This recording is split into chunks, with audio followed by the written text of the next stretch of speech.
bem-vindos a mais um bate-papo do Comex Digital Talk. E agora a gente vai poder ter o privilégio e a oportunidade de conversar um pouquinho com a Andrea Tonon, que é especialista em compras de importação e exportação. Ela já é sponsor do Comex Digital Talk, então mais do que cadeira cativa, ela faz parte desse universo do CDT. E ela tem escrito muito pra gente no nosso blog a respeito de diferentes temas de comércio exterior. E teve um tema em específico, que até eu comentei com a Andréia, chamou muita atenção porque a quantidade de acessos foi muito grande e o pessoal mandou mensagens dizendo, nossa, eu estava procurando isso aqui e tal, que é a questão da operação back-to-back. E aí, nada mais lógico do que a gente trazer a Andréia para bater um papo a respeito de operação back-to-back com a gente. Andréia, seja muito bem-vinda ao Comex Digital Talk. Obrigada, Sari, obrigada mesmo. Eu agradeço de coração pelo convite. Agradeço a você, ao Tiago, a toda a equipe do Comex Digital Talk. Agradeço mesmo de coração. Imagina. É um privilégio para a gente poder contar contigo, com todos os nossos sponsors, que tem sido um trabalho impressionante. Para quem não sabe, o projeto dos sponsors é um projeto que traz pessoas que são profissionais extremamente qualificados de mercado para dedicar um conteúdo livre para quem está precisando mesmo, para quem está precisando procurar dicas a respeito de alguma coisa ou um conhecimento específico. Então, o projeto dos sponsors ele serve como essa ponte. E nada mais natural do que a gente começar esse bate-papo com uma pergunta: o que é a operação back-to-back? O que é back-to-back, Andréa? Vamos lá. A operação back-to-back é uma operação simultânea de compra e venda de produto no mercado exterior, sendo que vai ter uma empresa, normalmente a empresa brasileira, vai efetuar uma compra no mercado exterior de um fornecedor no exterior, vender para um cliente final também no exterior, sendo que esse produto ele não passa pelo território nacional, ele nem entra e nem sai do território brasileiro.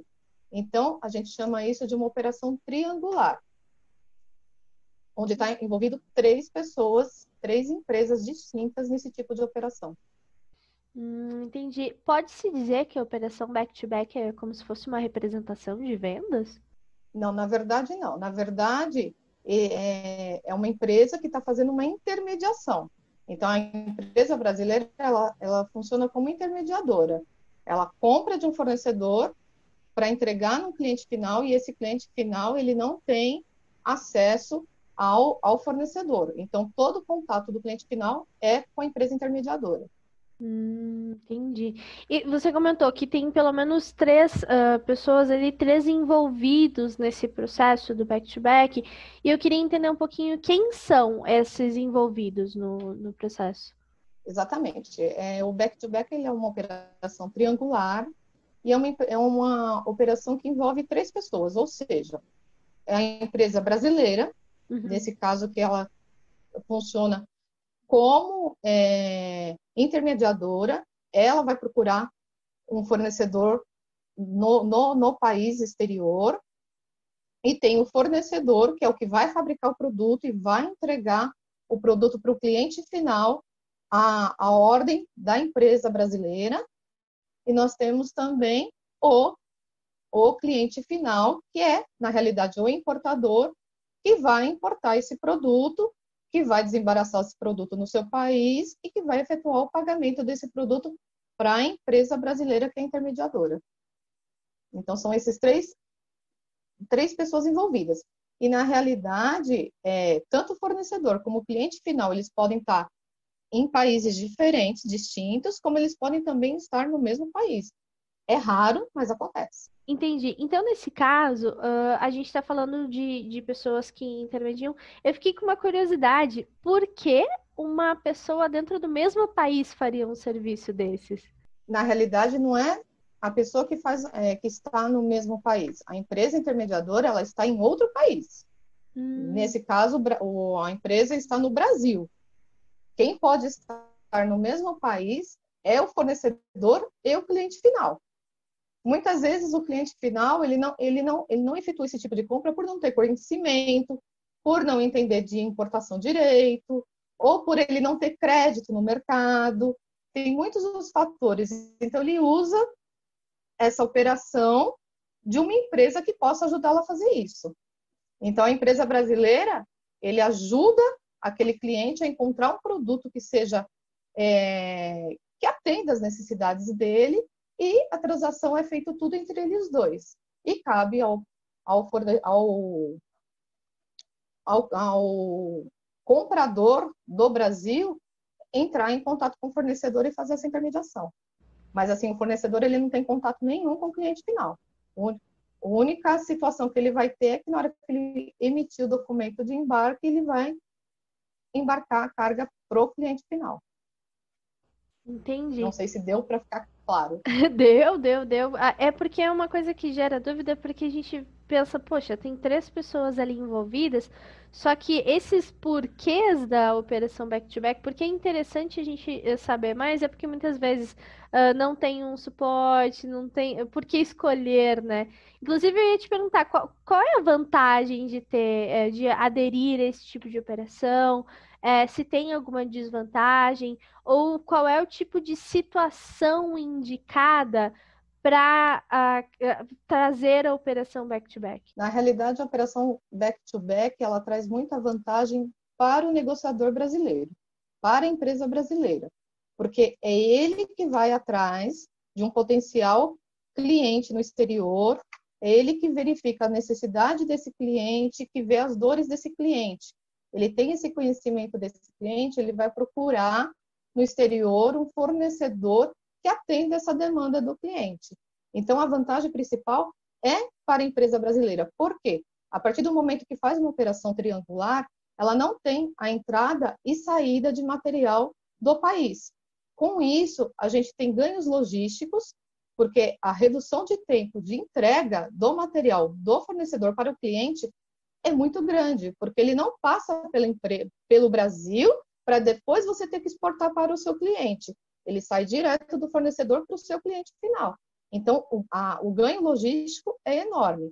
Sem falar na questão de reduções de custo. Se você verificar, se você tivesse que importar um material, trazer para o Brasil para depois exportar, você já teria custos com frete internacional.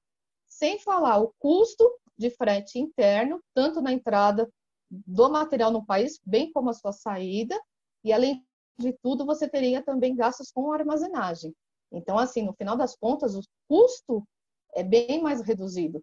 Sem falar também na questão da redução de tributos, porque esse tipo de operação ela é uma operação meramente financeira. Ela não é uma operação de importação e exportação. Não tendo a importação, você vai ter a sua carga de tributos muito reduzida na importação. Você não vai ter imposto de importação, você não vai ter o PIS, COFINS de importação, IPI e ICMS.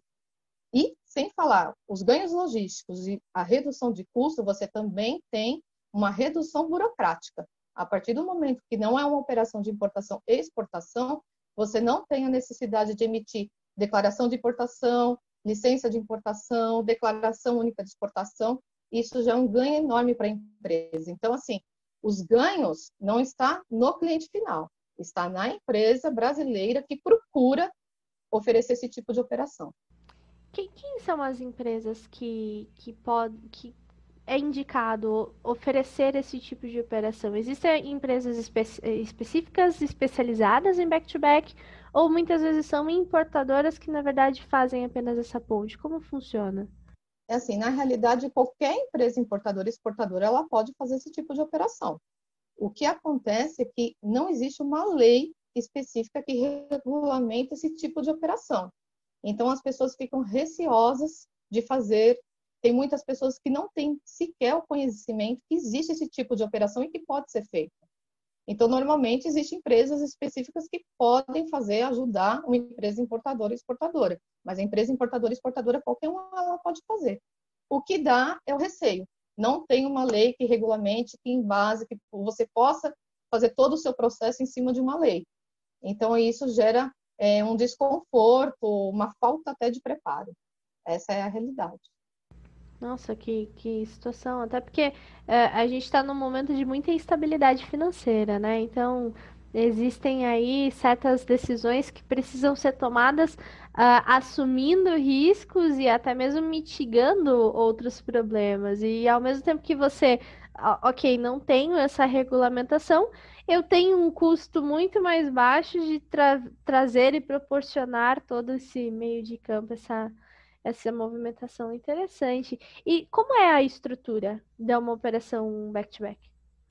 Bom, o que acontece? Primeiro, a empresa brasileira, que é a que faz toda a triangulação, cabe a ela procurar um cliente final, lá no exterior. Ele encontrou o cliente, sabe qual é a necessidade dele, ele vai procurar um fornecedor que atenda esse cliente. Só que acontece, você não precisa, né, não pode simplesmente, eu quero fazer uma operação back-to-back, eu vou encontrar um cliente que precise de produto X, eu tenho conhecimento de um fornecedor que vende esse produto, pronto, resolveu o meu problema. Não. Você tem que entender o seu cliente, saber realmente qual é a necessidade dele, ter conhecimento do que ele realmente precisa. Você encontrou um fornecedor que atende essa necessidade? Ótimo. Mas o que você precisa ver? Você precisa ver se esse fornecedor, primeiramente, é um fornecedor idôneo, se ele realmente, o produto dele atende a necessidade desse cliente por inteiro, se é um produto de qualidade, se esse produto é certificado. E você tem que ver também, o produto é bom, é de qualidade, mas esse fornecedor, ele vai atender esse cliente no tempo hábil? Ele tem capacidade financeira para atender uma demanda? Então, tudo isso, a empresa brasileira, ela tem que verificar isso antes de iniciar qualquer negociação. Por quê? Porque perante o cliente final, a responsabilidade dessa venda é da empresa brasileira. Qualquer tipo de garantia ou qualquer tipo de serviço pós-venda é de responsabilidade da empresa brasileira perante esse cliente. Então, ele tem que se cercar de todos os cuidados primeiro. Ok, ele já se cercou de todos os cuidados, averigou tudo, viu que está tudo certo. O primeiro passo é o quê? Emitir uma proforma invoice para o cliente final. É aí que inicia o processo que firma uma parceria entre os dois. Em contrapartida, o fornecedor também irá emitir uma proforma invoice para o comprador que está no Brasil, que é a empresa negociadora. Fechou a parceria, negociou tudo o que tem que negociar, negociou Incoterms, negociou tudo. O fornecedor ele vai começar a fazer a produção do produto. Fez a fabricação, o produto está pronto. O passo o que é? Ele vai emitir as documentações de importação, que é a fatura invoice, é o packing list, que é o romaneio da carga, e vai enviar para o cliente, que é o cliente do Brasil, que está intermediando tudo. Em contrapartida, ele vai emitir o conhecimento de embarque. Em nome do destinatário, ele vai colocar o comprador e vai colocar no destinatário também os dados da empresa intermediadora, que é a empresa brasileira. Nesse meio campo, a empresa aqui no Brasil vai emitir invoice e packing list para o seu cliente final. Na hora que a carga chegar lá no país dele, ele vai ter invoice, vai ter packing list e vai ter o conhecimento de embarque. E com isso, ele vai conseguir fazer o desembaraço da carga dele lá no país de destino. Daí o que acontece? Finalizou, a responsabilidade de pagamento do produto para a empresa brasileira é do cliente final. O cliente final efetua o pagamento e a empresa brasileira efetua o pagamento do produto para o fornecedor. Então, isso fecha o circuito. Entregou o material, recebeu o valor do produto. O valor do Basicamente, é produto essa só estrutura. entra depois que houve a entrega, então. Muitas vezes acontece de ter um pagamento antecipado. Não necessariamente. Você não, para fazer o fechamento de câmbio para o fornecedor, necessariamente você não precisa ter recebido primeiro do cliente. O ideal seria isso. Mas a gente tem ciência que no mercado que a gente está vivendo, muitos fornecedores pedem uma parcela antecipada de pagamento, e às vezes até 100% do pagamento. E isso você efetua o pagamento através da Proforma Invoice. Você consegue fechar o pagamento em cima de uma Proforma Invoice. Inclusive, eu ia fazer essa pergunta, né? Quais são os documentos em si que fazem parte da operação back-to-back? Você comentou que tem a questão da Proforma Invoice, Mas qual é o formato em si? Esses documentos que eu preciso saber que eu tenho que ter em mãos em um processo back-to-back. Na realidade, as documentações são as documentações internacionais. A proforma invoice, contrato de compra e venda, a invoice, que é a fatura comercial propriamente dito, packing list e principalmente o conhecimento de embarque, porque é nele que você pode colocar também que toda operação é em cima de uma operação back-to-back, e lá vai estar tudo condizente com a carga, e isso são todos documentos idôneos que comprovam esse tipo de operação. E como é uma operação que não é nem importação nem exportação, então você fica isento de emitir declaração de importação, alguma licença de importação que precisar, declaração única de exportação, e também você não tem necessidade de emitir nota fiscal nem de entrada e nem de saída, porque o material ele não entrou e nem saiu do país, ele circulou do fornecedor diretamente para o cliente final. Legal, legal. Essa questão de emissão de notas, a gente sabe que é motivo de muitas dores de cabeça. Porque entra a questão de NCM, entra a questão de classificação fiscal, não precisa, olha o alívio, né? Então, você vê que nesse tipo de operação, o ganho para a empresa brasileira é muito grande. Você tem redução de custos, os ganhos logísticos, que é fundamental, e a parte burocrática. E sem precisar emitir essas documentações, principalmente nota fiscal de entrada e saída, já é um grande alívio. É um grande alívio, adorei a palavra, alívio, escreve bem. Falando de Brasil, inclusive, a gente sabe que a gente tem uma legislação extremamente burocrática. Então, a gente fez essa brincadeira aqui, como assim, olha o alívio, vamos tirar uma carga e tal. Mas, como você comentou lá no início, fica aquela pulga atrás da orelha. Como assim? A gente não está nem acostumado, de certa forma, a não vivenciar certos excessos de regulamentação, né? Então, existe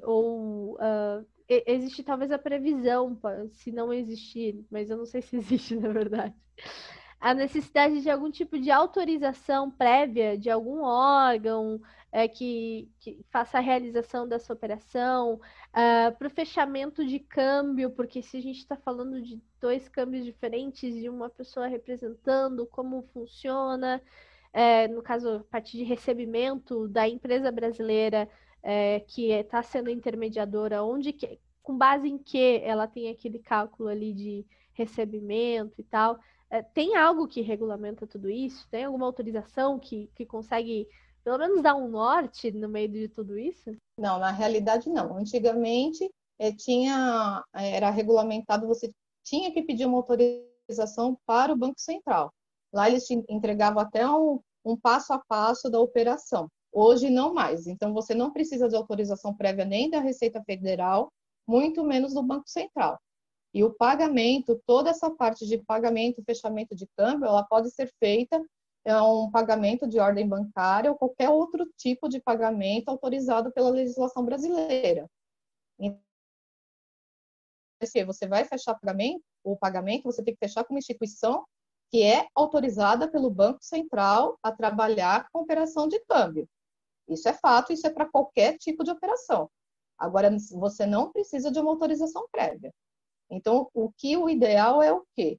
É você fechar o câmbio, tanto da importação como da compra e da venda, com a mesma instituição, porque você está tudo na mesma instituição financeira.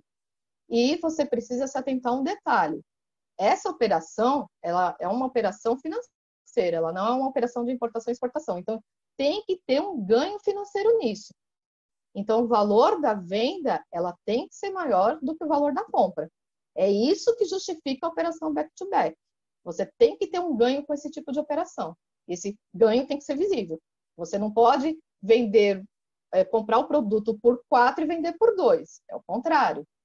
Então, você tem que mostrar esse ganho financeiro, que é o que a operação back-to-back significa, uma operação meramente financeira cambial. E tem algum tipo de carga tributária, alguma incidência de carga tributária dentro desse tipo de operação? Como ela é uma operação meramente financeira, ela não tem entrada da mercadoria no país e nem bem a sua saída, então ela não configura importação e exportação, Então, ela não vai ter a carga tributária da importação, como imposto de importação, PIS, IPI, COFINS, importação. Só o que acontece? Parte da receita entende que, como não se configura uma exportação, o valor, a venda, o valor ganho pela empresa brasileira, ela tem que ser tributada.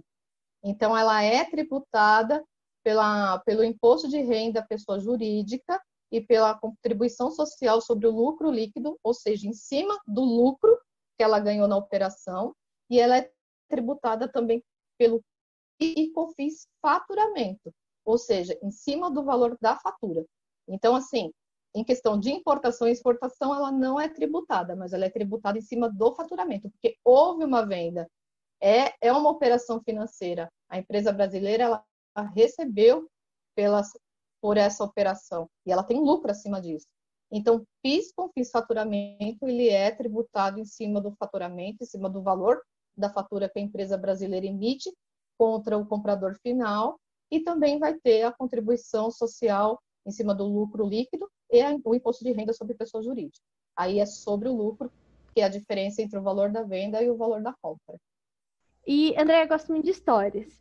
E eu queria entender um pouquinho uma visão prática de Operação Back to Back. Eu queria te pedir um exemplo dela em acontecimento, algum produto que o Brasil costuma fazer, alguma coisa assim.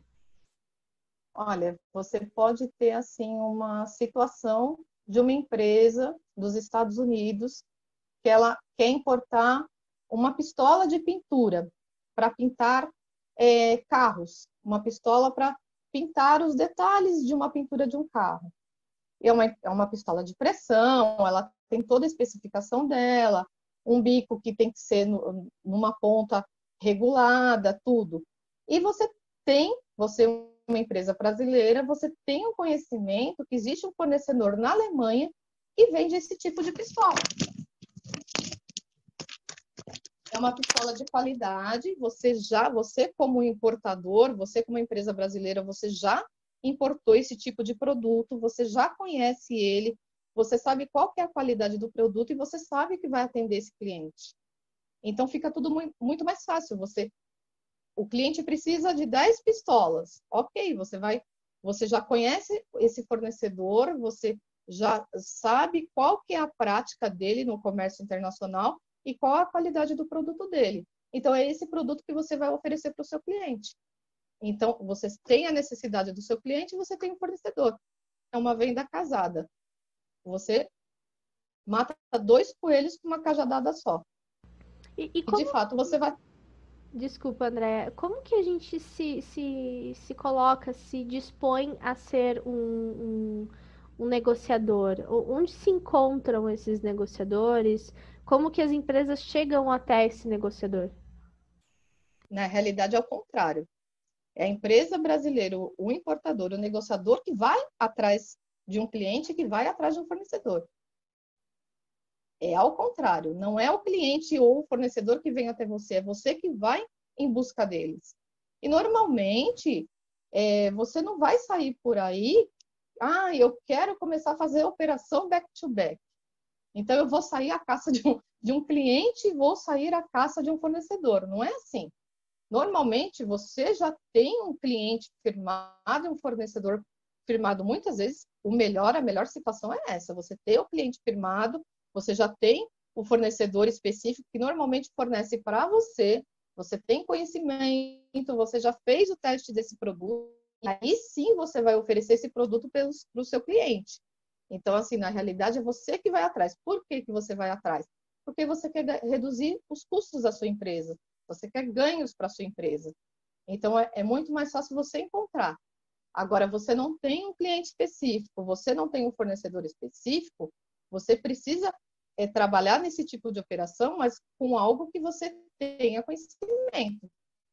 Não adianta você querer, a partir de hoje eu vou fazer back-to-back de materiais para o Covid. Não tem lógica.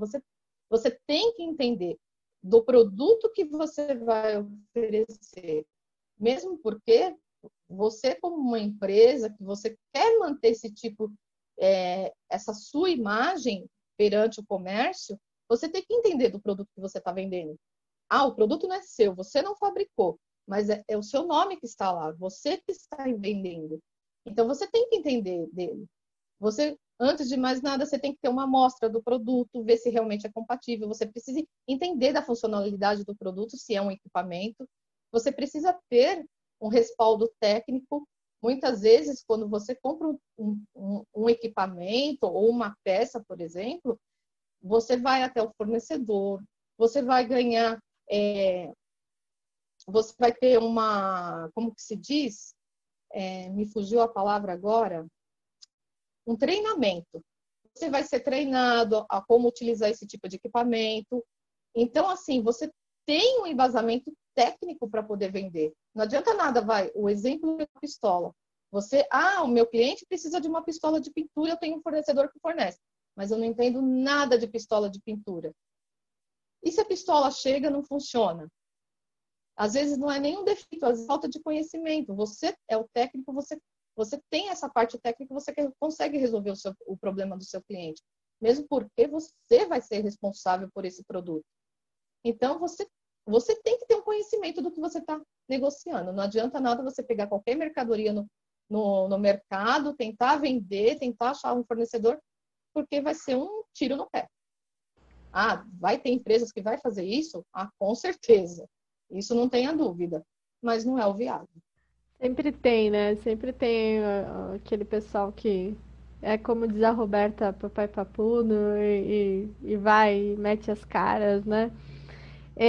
Dentro dessa questão da Exatamente. operação, a gente nota que é muito evidente que o principal diferencial é quando você gera valor por meio do conhecimento. É a pessoa que tem conhecimento e meio que certifica e atesta, ó, eu vou fazer isso para você porque eu sei que esse cara é bom, é gerar valor. E isso é um diferencial de mercado, né, André? Exatamente.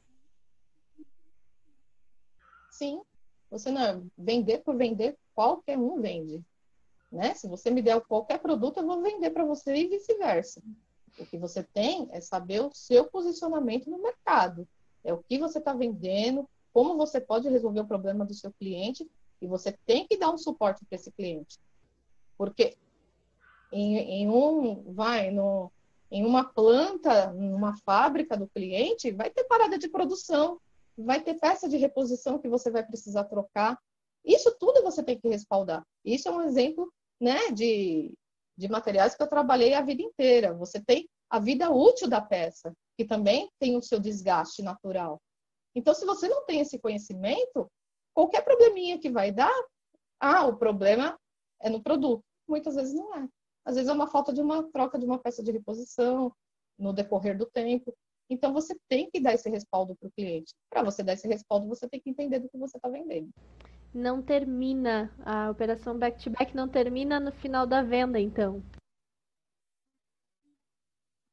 Não, não. Você tem o pós-venda em tudo, inclusive no back-to-back.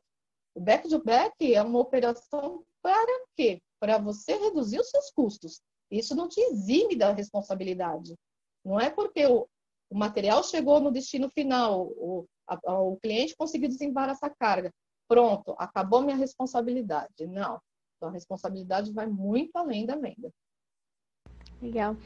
Falando em responsabilidade, imposto é responsabilidade, né? Como funciona? Com A gente certeza. falou lá atrás de questão que a taxação é diferente, não vai ter aquele imposto de importação, porque não tem, a carga não entra, não chega nem a entrar, nem a sair. Mas quais são efetivamente os impostos pagos no back-to-back? No back-to-back, efetivamente, vai ser o PIS e COFINS faturamento sobre o faturamento da venda em si, sobre o valor total da fatura, e a contribuição social sobre o lucro líquido e o imposto de renda de pessoa jurídica sobre o lucro da operação. Então, efetivamente, vai ser isso de imposto que você vai pagar. Legal. No caso, Então, a se gente você analisar em termos de importação, a redução é drástica. Você não tendo essa questão de importar o material para depois exportar para o seu cliente. Por mais que a gente saiba que a maioria dos produtos na exportação ela ganha isenção do imposto de exportação, mas só o fato de você reduzir toda a carga tributária na importação já é um ganho enorme para a empresa brasileira. Com certeza. A gente falou assim dessa questão de impostos, a gente acaba envolvendo muito a questão de contabilidade, né? O pessoal Exato. adora uma parte para deixar para a contabilidade, para a gente não esfriar tanto. Quais são os documentos necessários nessa questão de registro contábil? Porque eu estou falando de uma carga que não vai passar por mim, mas que vai viajar, que vai agregar custos nesse trasteio que ele tem. Ele vai. Eu preciso comprovar certas coisas, tem documentos que eu tenho que ter ali. Como eu tenho câmbio, né? Como que é feito o registro contábil disso? Olha, na realidade, o registro contábil, tanto para a questão de tributação como contábil, ela tem que ser feita em cima de documentos. Nesse tipo de operação, quais são os documentos idôneos? É o contrato de câmbio, é a fatura comercial, é o conhecimento de embarque, são todos esses documentos que são os documentos internacionais, mas que eles amparam e comprovam a operação feita. Então, você tem que ter todos esses documentos para sua contabilidade, porque a contabilidade ela vai ter que fazer o registro tanto da compra, da venda, do faturamento, bem como do lucro obtido nessa transação financeira. Então, é esses documentos que vão embasar a escrituração para a contabilidade. Legal. André, na tua opinião, assim, no teu ponto de vista, o que que falta para popularizar o back-to-back no Brasil? Na realidade, eu acho que falta disseminar, as pessoas saberem da existência dele, porque na realidade tem muitas pessoas que não sabem da existência desse tipo de operação, nem sabem que pode ser utilizado. Então, o que tem mais é o quê? É que mais, porque na realidade, fora do país, muitas empresas utilizam a operação back-to-back. Agora, aqui no Brasil, existem empresas que já utilizam, mas ainda é muito restrito. Às vezes, muito por falta de conhecimento. Por falta de conhecimento da existência dele e por falta de conhecimento de como funciona. Porque você não tem um regulamento. Porque em qualquer operação, drawback, qualquer outra, você tem ali o regulamento aduaneiro que você pode se embasar, você tem as instruções normativas, você tem tudo. O back-to-back não tem. Então, assim, as pessoas ficam receosas nesse sentido. E muitos por falta de conhecimento mesmo. Pessoas não fazem esse tipo de operação por falta de conhecimento. Onde que alguém pode procurar esse conhecimento restante? Onde é que a gente acha a informação ou a instrução ideal? É mais uma consultoria?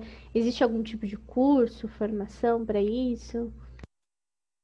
Olha, na realidade, cursos, aduaneira, por exemplo, eles tratam bem da operação back-to-back, que ele faz parte do currículo, né, do comércio exterior, como drawback, qualquer outro tipo de operação. E tem empresas, né, especializadas que podem dar consultoria e empresas que fazem também esse tipo de operação. Então, assim, se a pessoa ela quer o conhecimento, ela tem como correr atrás. E, assim, você tem cursos aí de comércio exterior que são muito bons no mercado e que você pode fazer e que é tratado do assunto em aula. E você também tem empresas consultorias que já realizou esse tipo de operação e que pode ajudar. Tem várias no mercado e que pode realmente ajudar. Aí cabe a pessoa saber da existência dessa operação, né? Que muitos não correm atrás simplesmente pelo fato de não conhecer, Sensacional. Estamos abrindo portas aqui, então. A gente está dando né? a conhecer esse nosso bate-papo aqui está sendo uma pincelada, porque eu imagino que parece muito simples. A gente ouvindo assim parece ser muito simples, Mas mas não é. certamente não é, né? Não é, porque envolve muito detalhe. Você envolve todo o detalhe da operação, a parte documental, você também tem que estar muito atento à parte do documento, porque um documento emitido incorretamente, o cliente final não vai conseguir desembaraçar a carga dele lá no país dele. E fora todo o trâmite, né? A operação em si. Tem que ser tudo muito bem casado. Então, tem que ser muito bem planejado, você tem que entender do processo para que ele possa se efetivar com eficiência e eficácia. Quais são os erros mais comuns cometidos dentro do processo de back-to-back? Olha, back-to-back, bem como qualquer outro processo, o erro mais comum é a emissão de documento. Emissão de documento já é difícil você tratar com o fornecedor, porque muitas vezes, meu sistema não consegue fazer alteração, meu sistema é muito engessado, eu não consigo fazer isso. Tem muitos fornecedores, você tem que ficar muito atento, porque tem fornecedor que simplesmente embarca a mercadoria, quando você descobrir a carga já foi. Então, por isso tem que ter um bom planejamento, tem que conversar muito antes, para você não cair nesse problema. A parte documental é primordial. E, claro, você tem que instruir o seu cliente, você tem que principalmente instruir o fornecedor. Tudo à base de instrução. Olha, lá na negociação, você não vai embarcar nada sem antes me avisar, você não vai embarcar nada antes de você me passar o draft da documentação. Eu quero receber o draft da documentação para ver se está tudo correto, se eu preciso adicionar alguma informação. Então, tudo isso tem que ter um envolvimento da empresa brasileira e tem que estar bem atento. Porque, como qualquer operação de importação e de exportação, um erro é crucial. Uma carga pode ficar parada por causa de um erro de documentação. Pessoal que estiver ouvindo e que daqui um pouquinho vai ouvir a Carolina Marchiori, fique atento ao seu contrato, né, André? Monte um contrato bem estruturadinho, coloca ali os detalhes de gestão. É uma questão, registre por e-mail, deixe bem tudo minuciosamente registrado o que você for fazer, né? Exatamente, fazendo um contrato. Exatamente, mesmo você, né, a melhor intenção, além de fazer uma proforma invoice, é você fazer um contrato de compra e venda. Porque muitas empresas se baseiam na proforma invoice, mas ali não tem as cláusulas acordadas. Ali tem o básico. Qual vai ser o Incoterms, qual é o valor, qual vai ser o prazo de entrega, onde será entregue, mas o que está dentro da negociação ali não está. Então, fazer um contrato de compra e venda e colocar tudo especificado, especificar para o cliente qual é o passo a passo e para o fornecedor também é fundamental. É fundamental nesse sentido. Sensacional. Pessoal, a gente está se encaminhando aqui para o nosso final de bate-papo. Foi muito legal. Como eu comentei, foi uma pincelada sobre esse back-to-back, esse universo do back-to-back. A operação back-to-back é muito... Existem muitas informações que vão vir ao ar, que a gente vai precisar estruturar, que a gente vai precisar aprender para poder praticar. Então, nada melhor do que começar a buscar conhecimento. Aí eu deixo a pergunta aqui, André. Quem tiver dúvidas, quiser saber mais, como que pode entrar em contato contigo? Pode entrar em contato comigo pela rede social, pelo LinkedIn, pelo Instagram também. E qualquer dúvida a gente pode entrar em contato. Vou deixar aqui embaixo. Vou deixando aqui embaixo passando. Pessoal que tiver dúvidas, que estiver conversando no nosso chat, espero acertar o lado do nosso chat. Por favor, fique à vontade, dúvidas, perguntas. A Andrea vai estar lá no nosso espaço do networking, que tem aqui dentro do nosso hubzinho em 3D. Corre lá no nosso networking também para conversar com ela, entender um pouquinho mais a respeito desse universo. Ela vai estar lá também para falar com todo mundo. Pessoal, muito obrigada.